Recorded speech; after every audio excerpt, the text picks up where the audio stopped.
Good morning, guys. Today we're gonna do a little bit of an equipment tour.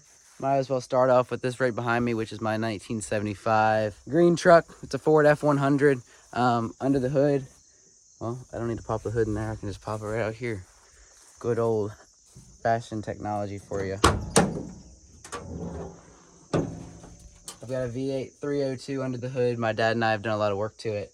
Got it going, driving it down the road multiple times a week. Gotta get a little oomph. But anyway, let's get to some of this bigger stuff right over here. So here we are with our actual first real piece of farm equipment. It's our Vector V300. It's got a spreader body on the back, so we spread fertilizer and whatever else we need to, lime, I'm sure. As you guys can see, it's pretty tall considering the tire is the same height as me, but it's actually got a old combine cab in it off of a John Deere, so it's very familiar to our combine harvester that we have, which we'll go to check out some of the John Deere stuff later on today. But as you guys can see, I'll compare later, but it's literally got, it's literally got a John Deere key in it. It's a little bit different with the throttle and everything. It's kind of like an automatic, so it's got the button shifter right over here, so you put it in drive and you can actually manually switch gears or whatever gears you want to go to or how high you want to go. But I mean, you've got your brake and your throttle right over here. So anyway, that's about it for our Vector right here. Might want to watch out. These steps are a little rusty, a little rickety. This right here is actually our tender truck. So we will bring our fertilizer or whatever else we may need to the Vector, which actually we start right over here. We've got our blender and we've got an elevator that actually dumps it. So right here, it'll boop right into the truck. So I'll show you guys a little bit of a closer look of our blender system right here. So this right here is actually our conveyor system. It'll go right up here, all the way up to the top, which it drops right out of this blender right here at the bottom. So this is how you shut the gate on and off. Right here you can see it says closed and open. So once it's done blending, which right over here you can control all of that. So you'll actually take it from the loader right here, dump it into this bay right here. It'll go down in there, blend everything up if you have two different things or whatever, so that way it's equally blended throughout the whole mixture. So then this right here are all our switches and everything to turn on the blender, the conveyor. So you'll turn on the blender if you need to mix some stuff up, get everything ready to go. And once it's all blended, you will switch it over to the conveyor and open up that gate and shoots on out into the tender truck. These are each of our fertilizer bays. Please don't ask me what they are because I really don't know. This isn't necessarily my expertise maybe, but this right here I do run sometimes. It is our swinger loader. Right now it's got a set of forks on it. It's kind of dark in here, but anyway, it's kind of like an articulating loader. It flexes right here in the middle, so you'll turn, and it's a little confusing at first, but it does work really well. But with the fertilizer and everything, it does get rusty, so eventually we'll probably have to get a new one. Right in here we've actually got, well, let me see if I can get some, don't do that. See if I can get some lights. This is actually our generator to run the blender, run the conveyor, run the scales and everything. Diesel generator, pretty huge, good sized turbo. But anyway, that's about it for the fertilizer operation. Let's head over. I'll show you guys some of our road tractors and trucks and everything else. First off, over here we've actually got our GMC General, which was initially built to be a road tractor. I am pretty positive, but there is a dump body on it. We run our wheat, corn, soybeans, everything in that. We can actually bring it up here right over to the grain bins and everything. That's its main purpose, kind of just bringing it from the field up here to our grain facility, grain bins and everything. Custom door handle, of course. Give you a little bit of a tour on the inside. I'm not sure which kind of transmission it has. I believe this is the type of transmission it has, unless it's been switched out, but apparently 13-speed Fuller Road Ranger. Little nugget of knowledge for you. So that's our GMC General. Once I figure out how to shut that door, but next up on our list is actually our 1997, I believe, F350. This is where we haul a lot of our chemicals and totes and jugs and all this stuff just to help with spraying and all that. It's a dually with a flatbed and got everything you'll need for some spraying. Electric window and door lock, so getting fancy with this one. It's 5-speed. Oh, it's got cruise control. That's about it for that. I just figured I'd show it while I'm still in this shed.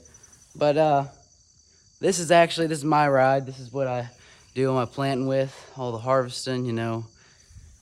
Open cab, it's pretty rough. Actually, I'm just messing around. We actually use this for some of our, just running elevators and stuff like that, just for grain bins. We actually had one of our other farms, one of our other grain bin spots, but right now we're not using it, so it's just sitting in the shed. As you guys can tell, it comes with a built-in can of starting fluid, so if that tells you anything about this tractor, then you know. I believe it's a diesel Oliver. I don't know if the diesels are kind of rare or not. I know there's a lot of gas ones. But anyway, that's about it for that shed. And I'm gonna walk right over here, show you guys our other dump trucks and one of our road tractors. So this right here is actually our other dump truck. It's pretty similar. It's a Brigadier or a Brigade, since we're missing some embling. The embling. I feel like that's not a word. Embling? Emble? What is that called? Someone help me out. But it's GMC. It holds about the same capacity, like 700 bushels or so. Depends on what the test weight is, 38, 39,000, 40,000 pounds. Dad's like, please don't load this any more than 40,000 pounds. It takes forever to, you know, raise up and everything. It's got hydraulic lift. That way it's a dump body, so it'll raise up in the air, and that way the grain can come on down. This is what it looks like on the inside. Wheat. We need to clean that out probably. Yeah. We hop in from the passenger side over here. We got built-in antifreeze, of course, just in case. My dad got a fan apparently. That's actually pretty neat. Of course, it has a manual transmission. I have no idea what kind of transmission this is, other than it is pretty hard to drive, I've heard. On the door over here, it says it has a 7-speed, but I'm not exactly sure if that's right or not. I would say I could step on in and get in there, but it might be kind of difficult. Gonna slip, my goodness. Probably should just try it from the other side. But there's a closer look. Here's that fancy fan I was talking about. Then you've got your walkie-talkie that we can actually pretty much talk to everyone when we're harvesting. We've got like 3 or 4 walkie-talkies, one on the combine, tractor, dump trucks, just so we can communicate where we're gonna load and everything like that. Anyway, I'm gonna see if I can't hop out of here. Whoops. Anyway, we don't have to walk very far, but this is our Kenworth T600. I'll give you guys a little bit of a tour on the inside. My dad's actually got pretty much an identical T600 he's in right now today. So this is the inside. Got the sleeper back here. I believe it used to have a bunk bed, but we've never really needed to stop anywhere because, you know, we're not driving terribly far. Again, not sure what this transmission is. Trying to find it, but I don't see it anywhere. Anyway, let's hop out of here. Next up, we've got a couple trucks and some trailers. I'll run through these real quick. So anyway, this right here behind me is actually our fuel truck. Give you guys a quick tour of the inside. I believe this actually has a synchronized transmission. Again, no idea what kind, but it's synchronized. Wait, hold on. Maybe a 5-speed. 1, 2, 3, 4, 5. Reverse, maybe? Something like that. But it also has a high-low. I don't know what it is, guys. So anyway, this is what we haul, like all the fuel and gas and everything to different pumps and the combine and tractor and everything when we're running, harvesting, planting, whatever it is. It is just a flatbed trailer. We've got another flatbed car trailer over here. And then hooked up to our car trailer is actually our F450. I believe it's a 2008. We actually haul a lot of seed with it and things. One of many. We've got another dump truck. This is a L8000 Ford diesel. So this truck actually has a dump gate and everything. That way, just dump gravel, haul gravel. We'll go down to farms and everything, wherever, you know, it's a little muddy or whatever, put some gravel, do driveways and stuff. So that was the L8000 Ford diesel. Here's another gooseneck flatbed trailer. We've got a little garbage trailer right here. Just take some trash to the dump. Random collection of power poles and other miscellaneous wood items. We've got 2 little tender buggies, or whatever you want to call it. So a lot of times with our seed and everything, we'll pull those down there, put that in the tractor, That way just to help the seed pop up and grow a little bit quicker, depending on the conditions or, you know, whatever.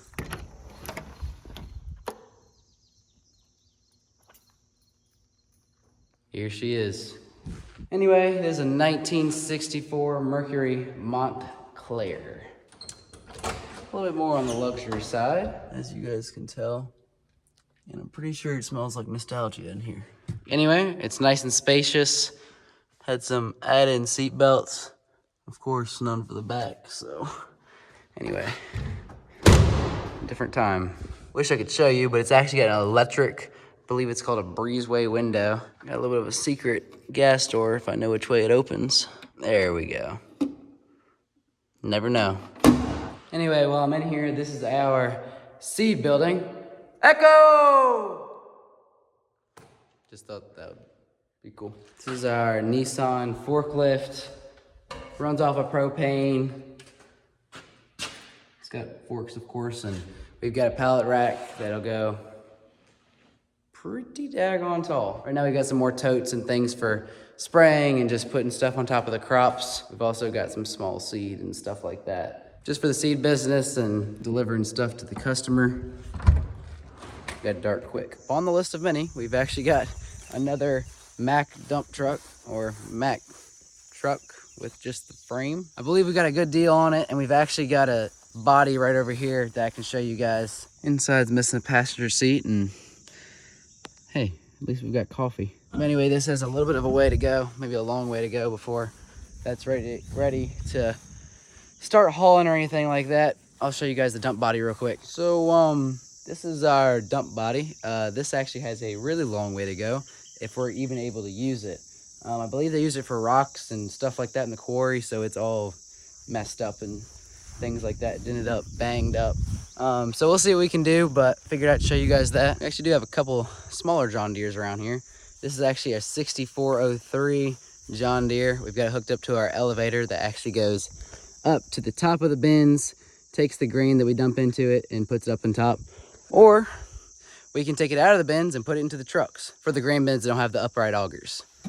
I try not to get my butt wet, but I believe it's 3-speed with ABC. And then we've got our PTO, of course, to get the elevator running. But yeah, pretty sweet little tractor. It does exactly what we need it to do. So it's right here behind me. We've got a 2630 John Deere. And you may be asking, Elijah, what happened? Well, I believe something flew through the engine or something broke. We've got another panel off right here. So basically, I believe it's gonna cost more to get an engine than it is to just buy a whole nother tractor. So at the moment, it's kind of just sitting over here, you know, almost in the bushes. So yeah, it kind of stinks because it does look super cool, pretty nostalgic. And then we've got our massive Massey Ferguson loader that pretty much hasn't moved since we got it. So if we really need it, I'm sure we can do a couple things and get it running, but not a whole lot on that. Let's do a speed run through all the old trucks and cars real quick, and we'll head on down and go see some John Deeres. Anyway, there's a 1971 Ford. I believe it's a F100. It's got some 1967 parts on it, but you know, it's a 71, and it's got a 306 cylinder with a 4-speed. So this thing is pretty sweet. Just real quick, we've got a 1948 Ford 2-door, which that's just a little bit of a parts car for its pretty much sister car, 1947 2-door. It's got a flathead V8. I don't know if I can even get in here to show you guys.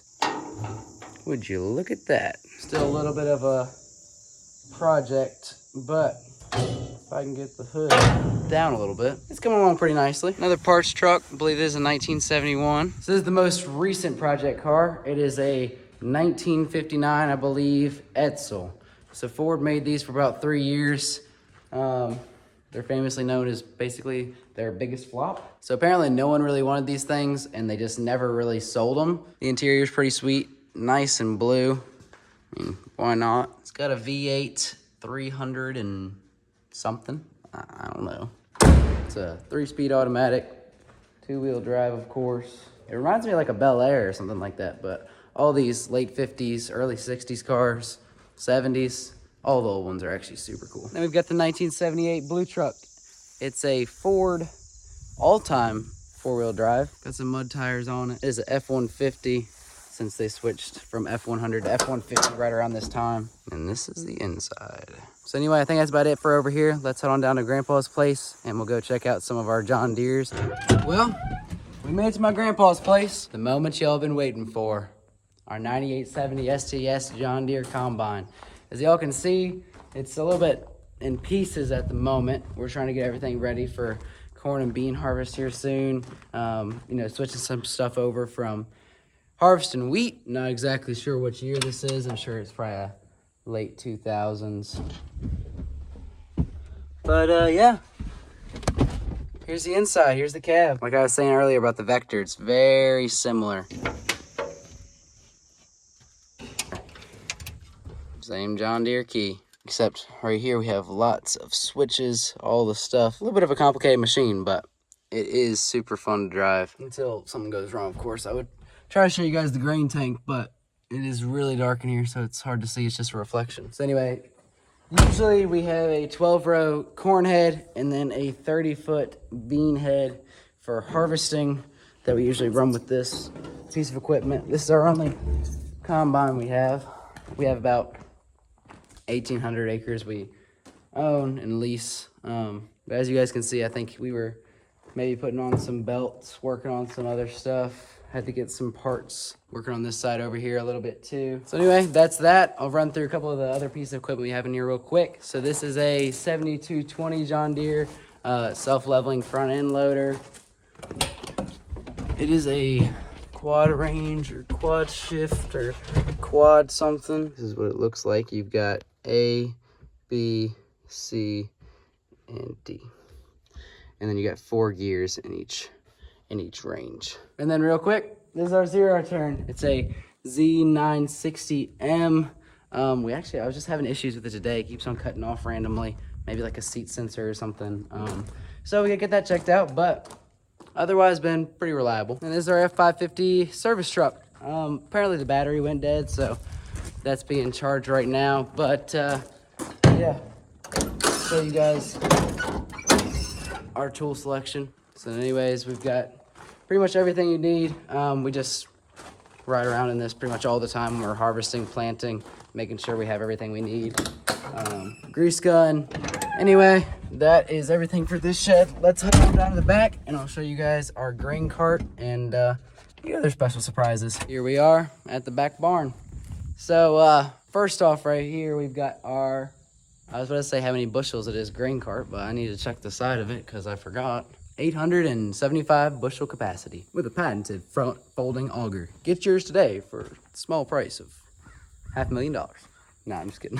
So anyway, we had a little bit of issue with the gate, which is basically just to clean out all the stuff when you're done. It's a lot of stuff when we were done, but we couldn't get the gate all the way back shut or opened or something. The gear broke off in it. So we just unbolted it and got that unhooked. That way, just to clean everything out. It's kind of a mess right now. I guess we have to try and fix the gate here soon before harvest. Next up, we've got our 8235R, which has been tuned up a little bit. So I think it has closer to 300 horsepower, I believe. But we actually use this 8R right here and hook it up to our grain cart right behind me. Let's see if I can't hop over here. It is an all-wheel dual tractor. Oh man, it's my unlucky day. Only day I don't bring a John Deere key with me, and it's locked. But anyway, y'all kind of get the gist. It's an IVT tractor, so no power shift or anything, which is pretty sweet, especially like this is the first tractor, one of the first tractors I learned on, and then I started learning more of the manual and some of the older stuff. But yeah, this thing is pretty much luxury. Leather seats. I believe it's like a 2011, 2012. It's got a built-in fridge down there. And these are the two headers I was talking about. Our 30-foot bean head, our platform. We used to have one that had a auger that would run down the middle. This is actually a draper. It has a belt. Chop some spider webs out of the way, my goodness. And if I can squeeze back here, this is our 12-row, oh my Lanta, our 12-row corn head. You guys can even see how it works. One of them's popped up right here. So it has these chains that I'm pretty positive cut off the corn stalk, basically pull everything back, and then right back there These are actually just to help the corn go in. The morning glories get really wrapped up on it, but you can see that auger that goes all the way, there we go, all the way across there, which actually brings everything to the center point, which it'll go right up into the harvester and take all the kernels off the ear. And then last but not least, what we planted all the wheat and all the soybeans with, this is our 1224 split row planter. Some of them are 1223s. This is actually a 1224, 30 feet wide. It has boxes up top that actually has vacuum hoses that take it all the way down to the box. And then from the box, basically it gets planted into the ground about 1.5 inches for soybeans and somewhere around 1 inch for wheat, I believe. But yeah, if you have any questions or want me to go anything more in depth, leave a comment down below. I always enjoy reading y'all's comments, and thank you guys. I'm trying to find our 7530 tractor. I don't know where it is, so maybe I'll close out with that one. But anyway, see you guys until then. I'm just going crazy. I passed by it like 3 times. But anyway, this is the 7530. It's hooked up to the bush hog right now. I'll show you guys the inside real quick, and then that'll be about it. See you guys, and thank you for watching. Have a great day.